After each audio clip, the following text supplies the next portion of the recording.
오늘 설교의 제목은 하나님의 약속이라고 하는 것이고요. 본문 말씀은 갈라디아서 3장 15절로부터 22절까지 말씀입니다. 자, 우리들이 약속할 때 이와 같이 새끼손가락을 걸곤 합니다.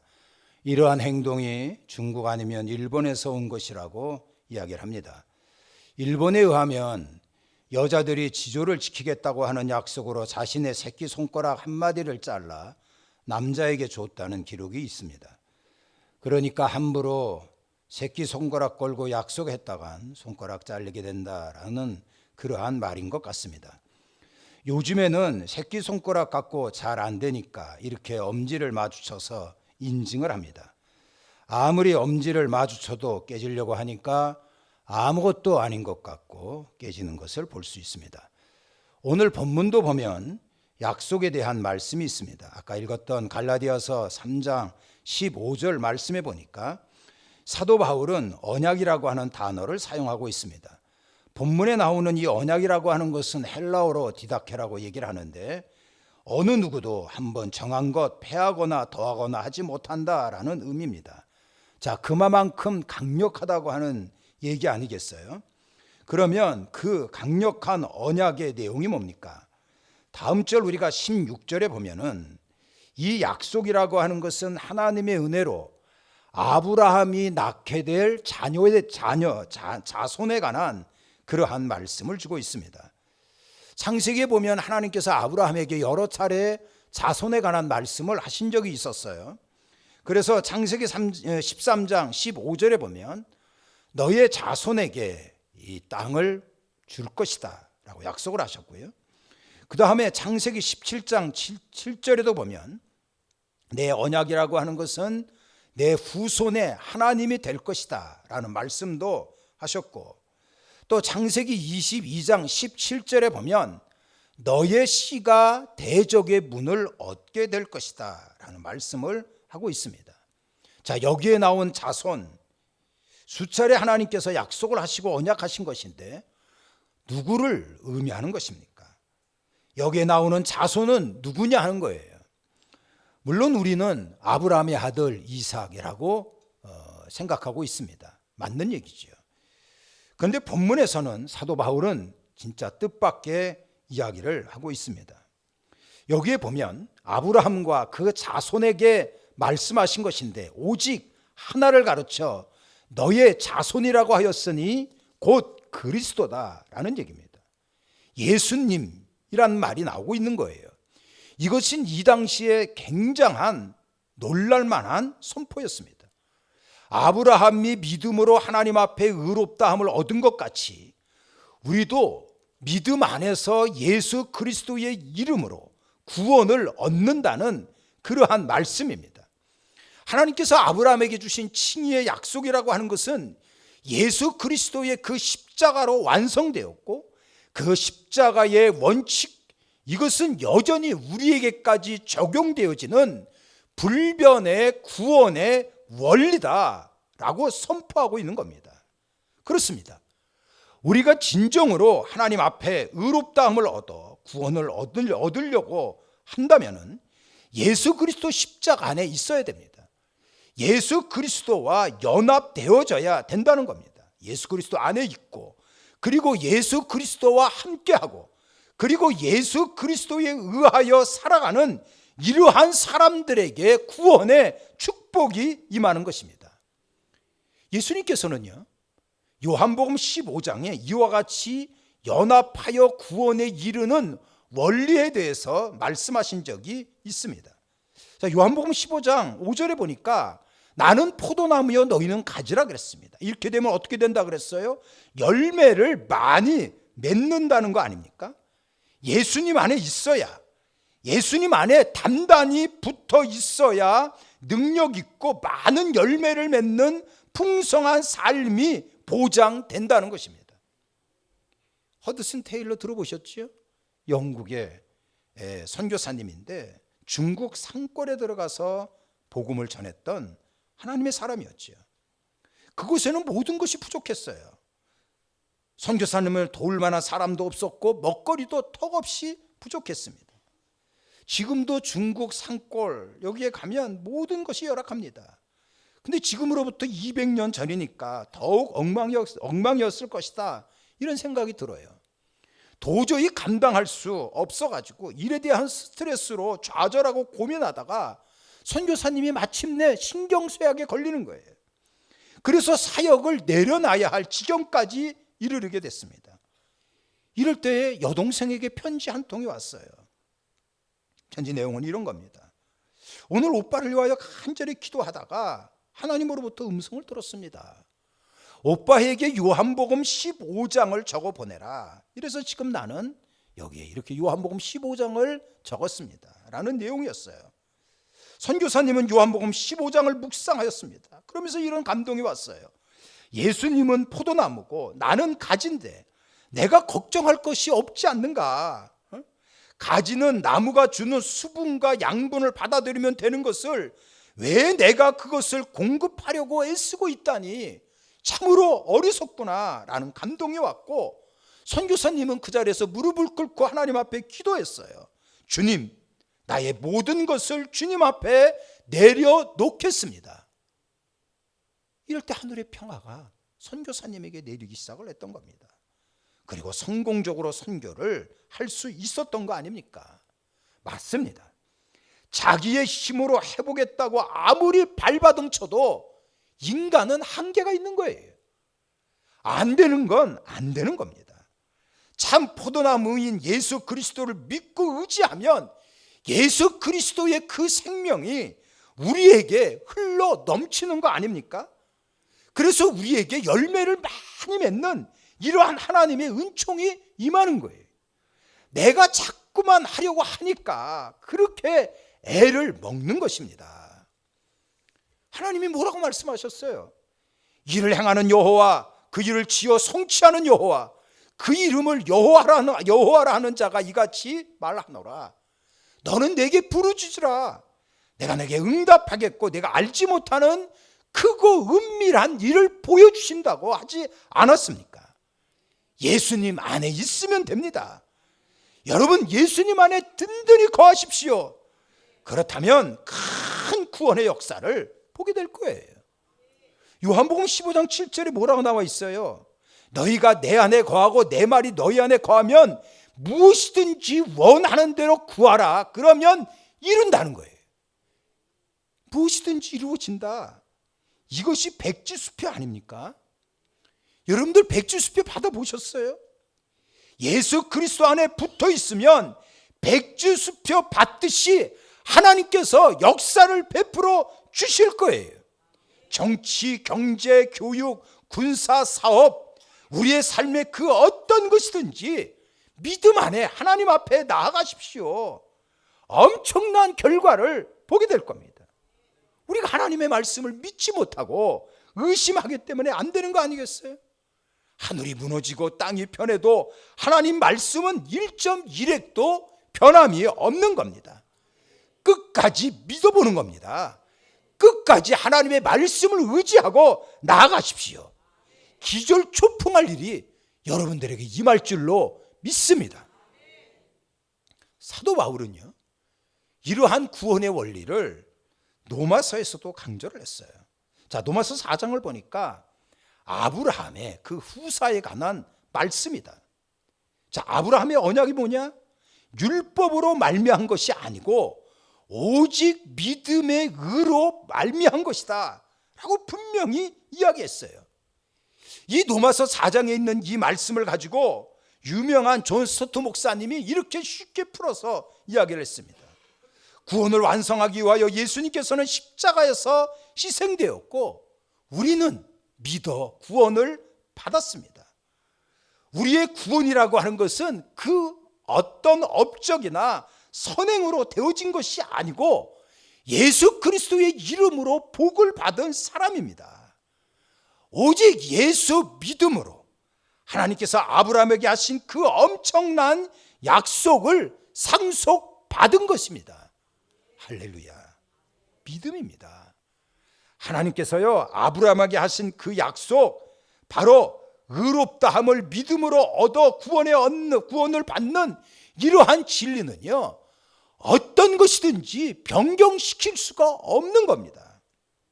그래서 오늘 본문에 16절과 17절에 보면 이렇게 얘기하고 있어요. 하나님의 미리 정하신 언약이라고 하는 것은 430년 후에 생긴 율법, 이것이라도 없이 할 수가 없다. 이 말이 무슨 말인지 아세요? 창세기 12장에 보면 하나님께서 아브라함을 부르시잖아요. 그리고 많은 언약의 말씀을 주셨어요.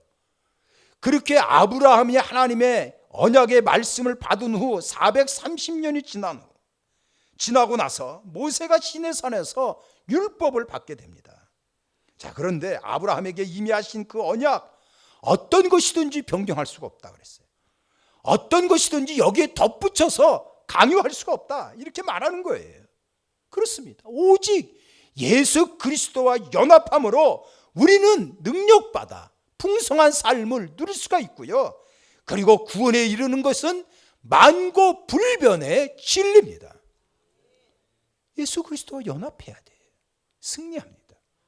자, 예수 그리스도와 연합한다고 하는 거는요, 두 가지의 의미가 있습니다. 잘 들어보십시오. 첫 번째로는요, 하나님이 우리의 아버지십니다. 하나님이 어떤 분입니까? 에베소서 4장에 보니까 하나님은 한 분이신데 만유의 아버지라 그랬어요. 만유에 계시고 만유를 통일하시고 만유 가운데 계시다, 이렇게 말씀을 주시고 있는데, 만유라고 하는 거는요, 천지 만물 우주를 얘기하는 거예요. 이 천지 만물 우주를 통치하시고 지배하는 분이 하나님이신데, 이러한 하나님이 우리의 아버지라는 거예요. 아버지이심을 믿습니까? 답답한 일 있어요? 아버지를 불러보세요. 아버지, 아버지. 얼마나 감격스럽고 그리고 참말로 든든한 이러한 축복의 내용 아닙니까? 전능하신 하나님이 우리의 아버지인데 뭐가 두려워요? 뭐가 불안합니까? 전능하신 하나님이 우리의 아버지라면 당연히 우리는 소망 가운데 살아갈 수가 있는 겁니다. 히스기야 왕이 불지평 가운데 낙심하여 소망을 접었다면 이 사람은 고침받지 못했을 거예요. 느헤미야가 불타버린 예루살렘의 성벽을 보고 낙담하여 소망을 접었다면 느헤미야는 성벽 재건을 할 수가 없었을 것입니다. 살다 보면 왜 난관이 없어요? 살다 보면 왜 어려움이 없습니까? 그러나 하나님은 우리의 아버지세요. 하나님 안에 있으면 여러분들 승리합니다. 우리 가정 어쩔 수 없어. 내 딸, 내 아들 어쩔 수 없어. 이런 패배의식 내려놓으세요. 하나님의 아버지이심을 여러분들 믿고 나가십시오. 이것이 바로 연합되어지는 믿음을 의미하는 거예요. 두 번째, 우리가 하나님과 연합한다고 하는 거는요, 지체의식을 얘기하는 겁니다. 하나님을 아버지라고 부르는 우리는 한 가족이에요. 믿음의 성도들은요, 이 땅에서만이 아니고 하늘나라에서도 영원히 같이 있을 그러한 식구 아닙니까? 한 번 보고 끝날 사이가 아니에요. 그래서 더욱 잘해야 되고 잘 섬겨야 하는 것 아닙니까? 만일 몸의 지체끼리 갈등이 있어가지고요, 서로 싸웁니다. 입, 너는 맨날 먹기만 하고 발과 손은 머슴같이 일만 하냐? 이래가지고 싸우고 협조가 안 된다면 그 몸은 아마 절단 날 거예요. 교회 안에 지체를 성도라고 말하지 않습니까? 이 성도들끼리 미워하고 승질내고 탓하고 그리고 깔보고 이러면 몸된 교회가 제대로 쓸 수 있겠냐고요. 예수님께서는 십자가에서 그렇게 죽어가면서도 멸시하고 조롱하고 자기를 처형한 이 사람들을 섬기고 용서하셨어요. 철천지 원수라도 품고 나가는 것이 이게 지체의식이에요. 이게 예수 그리스도와 연합을 이룬다는 겁니다. 지체의식은 그래서 한마디로 얘기하면은요, 긍정 언어입니다. 유익한 말을 해야 돼요. 인정해주는 말을 해줘야 돼요. 칭찬하는 말을 하셔야 돼요. 좋은 아이디어입니다. 잘 하시는군요. 멋있습니다. 훌륭합니다. 잘 될 거예요. 자랑스럽습니다. 아주 기발하네요. 힘내십시오. 이러한 긍정의 언어를 사용하는 것이 지체의식이고요. 이것이 예수 그리스도와 연합하는 것입니다. 예수 그리스도와 연합한다면 여러분들에게 수지 맞는 하나님의 역사를 보게 될 것입니다. 자, 이렇게 믿음으로 의롭다함을 얻어 구원을 얻는다 라는 말씀을 하면 우리가 이런 생각을 하고 살 수가 있어요. 그렇다면 헷갈리게 뭐하러 하나님께서는 율법을 주셨습니까? 아예 처음부터 믿으면 구원이라고 말씀하시지. 보십시오. 창세기 12장에 아브라함에게 믿으면 의라고 말씀을 하셨어요. 그리고 오랜 시간이 지난 후에 예수 그리스도의 십자가를 믿으면 구원이라고 말씀하셨어요. 샌드위치에 율법을 주셔가지고 왜 사람들을 헷갈리게 만드느냐, 골탕 먹이려는 거 아니냐, 이렇게 묻고 따졌던 사람이 율법주의자들이었어요. 사도 바울이 하루는 예루살렘 성전에 갔습니다. 그런데 사도 바울을 알아봤던 사람들이 확 사도 바울에게 달려들어가지고요, 사도 바울을 붙들었어요. 그리고 바울에게 이렇게 떠들어댔습니다. 이게 사도행전 21장인데요. 자, 이 사람은 각처에서 우리 백성과 율법과 이것을 비방했던 이러한 사람이다 라고 떠들어댔습니다. 이 말이 무슨 말이겠어요? 바울, 당신의 말대로 믿음으로 구원을 얻는다면 도대체 율법이라고 하는 것이 왜 있냐? 네가 말하는 대로 예수 복음 속에 모세의 율법이 아예 설 자리가 없다면 네 말대로 성경에 엄연히 존재하고 있는 율법을 모독하는 게 너지, 이래가지고 되돌아댔던 거 아닙니까? 어떻게 생각하세요? 율법의 기능이 뭡니까? 잘 들으세요. 여러분들, 율법의 기능이라고 하는 거는요, 사람들에게 구원의 방법을 제공한 것이 아니었어요. 율법 앞에서 참 구원이라고 하는 것이 얼마나 절실하게 필요한가, 이것을 철저하게 깨닫도록 만들어준 거 아닙니까? 그래서 오늘 본문 가운데요, 19절에 이렇게 얘기했어요. 자, 그러면 율법이 뭐냐? 범법함으로 더하여진 것이 아니냐. 자기가 철저히 죄인이라는 것을 알게 됐다는 거예요. 이 얘기는요, 사도 바울이 로마서에서 여러 번 말씀했어요. 그래서 로마서 3장에 보면 율법으로는 죄를 깨닫는다 그랬어요. 자, 로마서 4장에도 보면은요, 율법이 없는 곳에는 범법도 없다 그랬어요. 로마서 7장에도 보면은요, 율법으로 말미암지 않고는 내가 죄를 알지 못한다, 이렇게 얘기했거든요. 율법의 기능은요, 그래서 거울과 같은 역할을 한다라고 이야기를 하는 겁니다. 거울을 보면 눈곱도 보여요.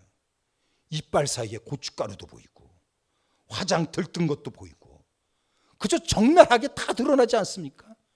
이게 바로 거울과 같은 역할, 율법이라고 하는 겁니다.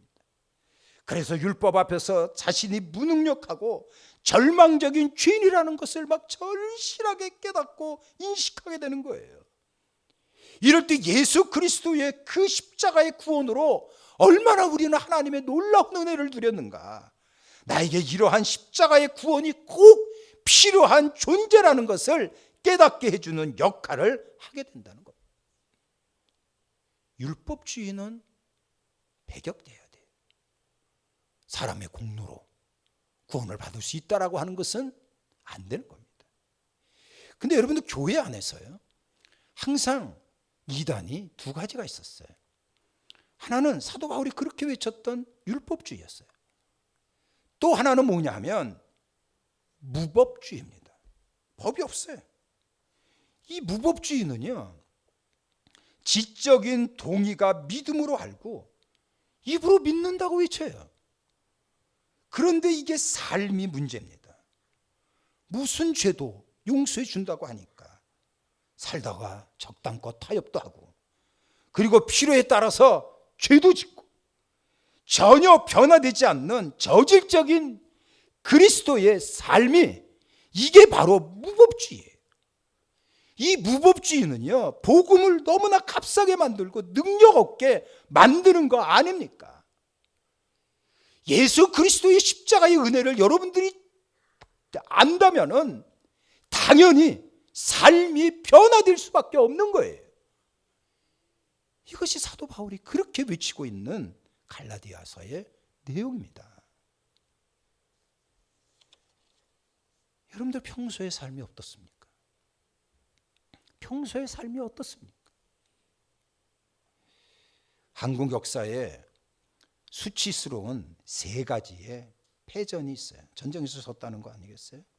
첫 번째로는 임진왜란 때 칠천량 해전이 있었고요.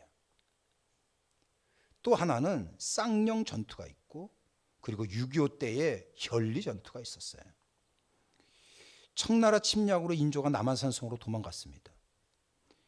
그래가지고 우리의 임금을 구하자, 이래서 4만의 조선 군인들하고 300명의 청나라 군인이요, 경기도 광주에 위치한 쌍용 고개에서 전투를 해요.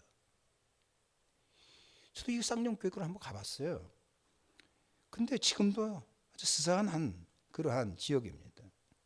이때 당시에 조선 군인들은요, 총으로 무장했어요.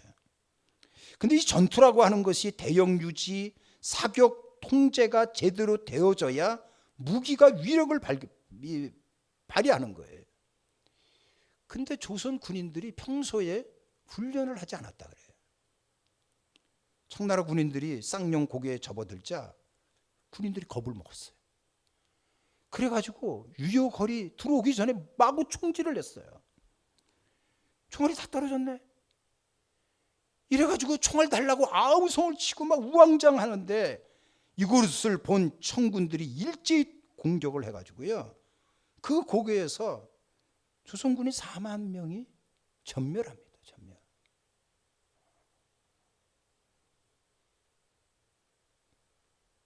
평소에 훈련이 안 되면 이런 수치를 당하는 거예요. 여러분들 평소 어떻습니까? 믿는 우리들의 평소의 삶이 어떠냐고요.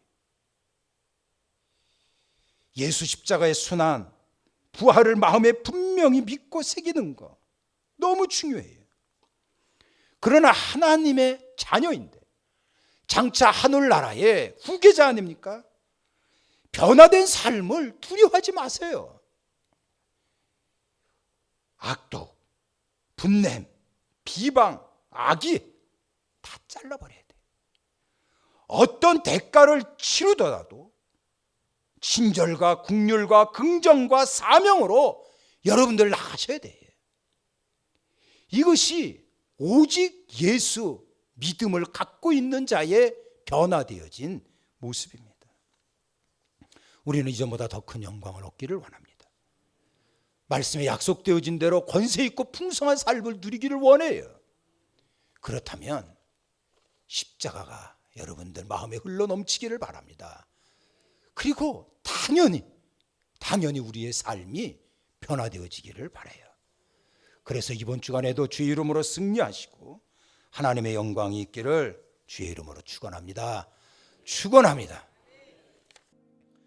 이제는 우리 구주 예수 그리스도의 은혜와 하나님 아버지 극진하신 사랑하심과 성령님의 위로와 교통하심이 예배드린 우리 모두에게 영원히 함께하옵기를 간절히 축원하옵나이다. 아멘.